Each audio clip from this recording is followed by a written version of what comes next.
Benvenuti, oggi con Borghi d'Italia vi portiamo alla scoperta di Mondaino in provincia di Rimini, 420 metri sul livello del mare, 1500 abitanti, terra di confine tra le Marche e l'Emilia Romagna, 35 km da Rimini e 25 km da Pesaro e Urbino. Come sempre il borgo sarà raccontato dai protagonisti del territorio. Iniziamo con il primo cittadino.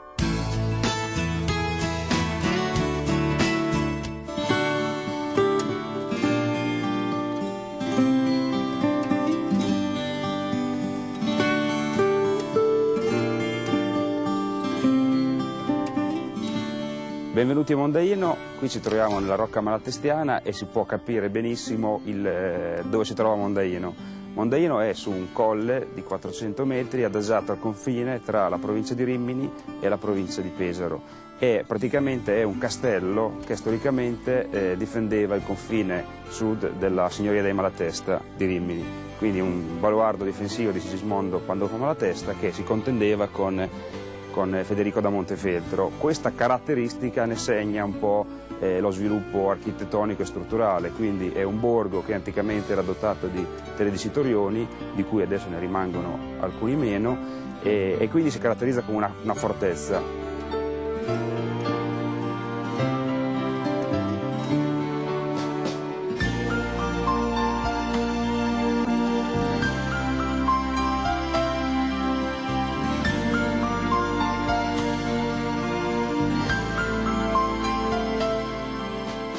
Quindi è un paese che anticamente ha una tradizione di produzioni agricole, produzione artigianale e artistiche, che nel Novecento si è caratterizzata per la produzione industriale.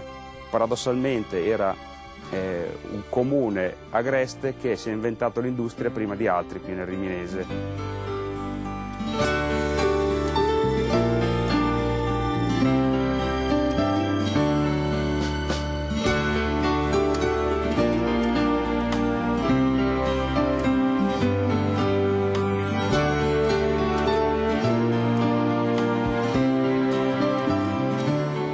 Mondaino, diciamo, è un bel posto perché è un castello, quindi come si arriva a Mondaino dal lato, diciamo, della Porta Maggiore, quindi quella che guarda l'Adriatico, quella che guarda il Riminese, vediamo questo importante torrione costruito da Sigismondo, che è la porta.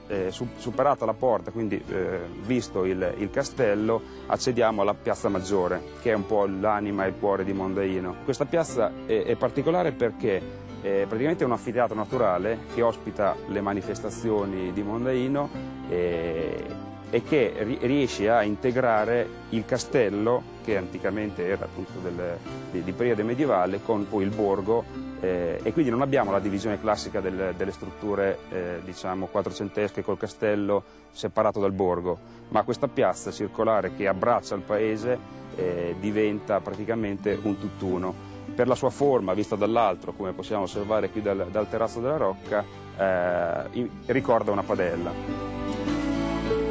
Il gonfalone rappresenta un daino rampante, quindi diciamo un daino vivo. Il daino deriva diciamo, è collegato col nome di Mondaino, quindi Mondaino era il monte dei daini, prima monte di Diana, poi dei daini.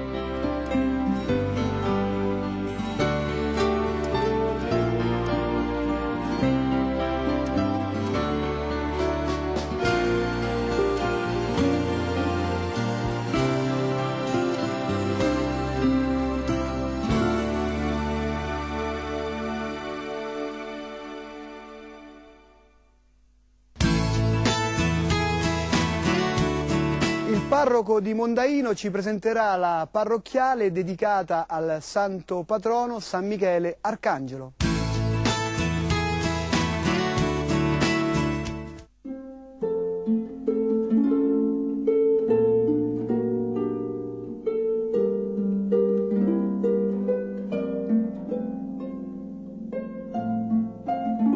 Ci troviamo nella chiesa parrocchiale di Mondaino, in diocesi di Rimini, e questa chiesa è settecentesca, seconda metà del Settecento. Le origini di questa parrocchia sono molto antiche, risalgono al VI-VII secolo d.C., quando con il protovescovo di Ravenna, Sant'Apollinare appunto, e comincia a diffondersi il cristianesimo in queste terre, fino ad arrivare naturalmente qui sulle coste, nell'entroterra riminese.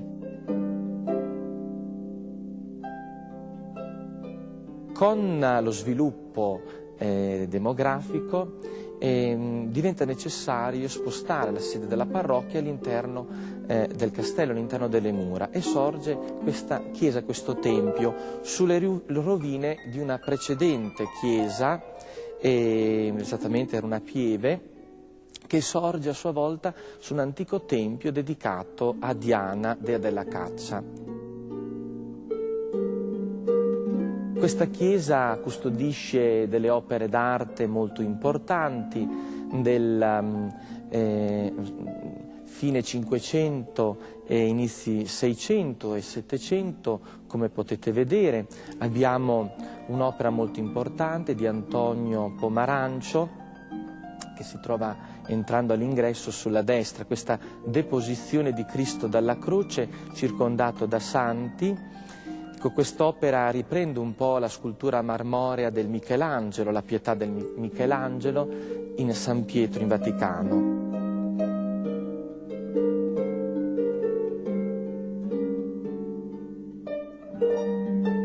Poi abbiamo altre opere importanti, la Crocifissione di Giorgio Picchi e naturalmente la tela che sovrasta l'altar maggiore, il San Michele Arcangelo, a cui è dedicata questa chiesa e la comunità parrocchiale.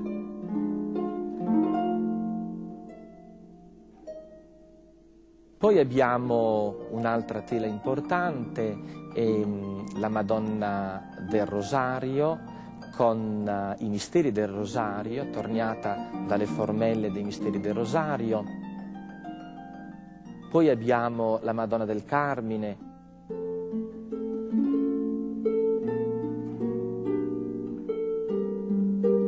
abbiamo l'immagine del crocifisso che si trova custodita nella sua cappella.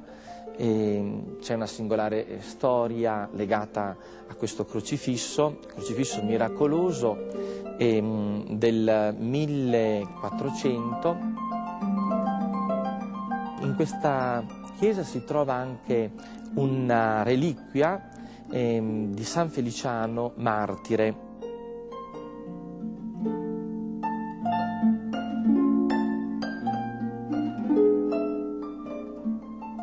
Qui a Mondaino ha trascorso gli anni della fanciullezza e della giovinezza la beata Elisabetta Renzi. Comincia come educanda a frequentare il monastero delle monache Clarisse, qui di Mondaino, e lì nasce la sua vocazione a consacrare tutta la sua vita all'opera educativa delle giovani del tempo. E quindi il suo carisma un po' legato alla formazione e all'educazione di quegli anni, e oggi il carisma di questa donna continua nelle sue figlie spirituali, le Maestre Pie dell'Addolorata.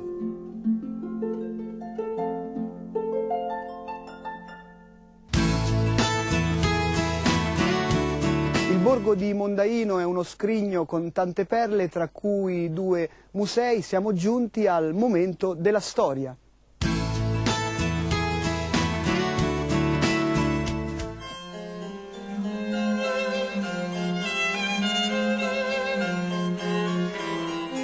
Ci troviamo all'interno della rocca malatestiana di Mondaino, che fu direttamente costruita dai mondainesi nel XIII secolo, ma poi fu la signoria malatestiana a potenziarla, soprattutto durante la dominazione di Sigismondo Pandolfo Malatesta, che per renderla ancora più imprendibile chiamò addirittura da Firenze il grande Filippo Brunelleschi, il quale venne appositamente per lavorare alle rocche di Fano, Mondaino e Montefiore.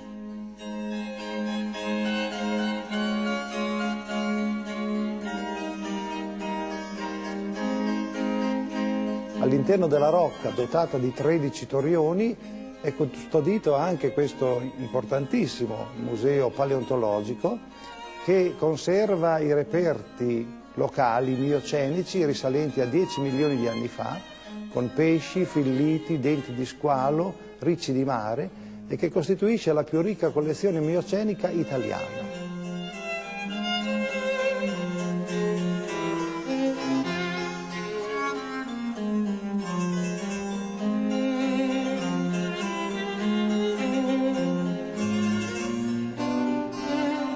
Nella Rocca ha sede anche un celeberrimo affresco che è il vanto della comunità, opera di Bernardino Dolci, che raffigura una Madonna del Latte, ma all'interno della quale vi sono simboli ideologici e politici di primissimo piano, la pera, la mela, il melograno, che sono il simbolo della comunità che assieme alla Chiesa vuole gestire la vita della società quotidiana.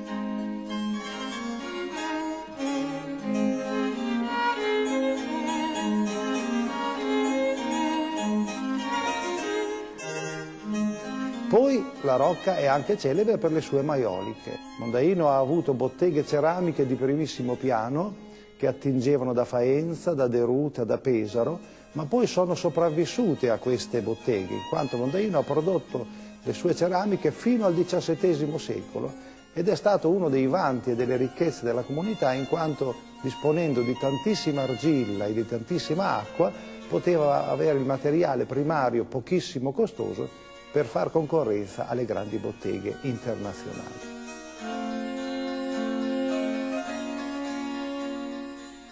Questo castello si trova proprio sul confine fra la Romagna e il Montefeltro e quindi sfinito da assedi e battaglie quotidiane, da una parte dei guelfi riminesi e dall'altra dei ghibellini urbinati. Spesso Federico da Montefeltro e Sigismondo Malatesta fecero pace a Mondaino con baci e carezze, così come voleva la diplomazia del tempo, ma poi sempre su Mondaino si contesero il dominio del territorio. Mondaino è l'unico che dispone di camminamenti militari sotterranei che conducono dalla Rocca nel contado e che consentivano, come accadde a Gradara nel celebre 1446 con Lazzarino da Mondaino, di prendere alle spalle gli assedianti. Quindi la manovra era sempre a tenaglia e dava dei risultati scontati.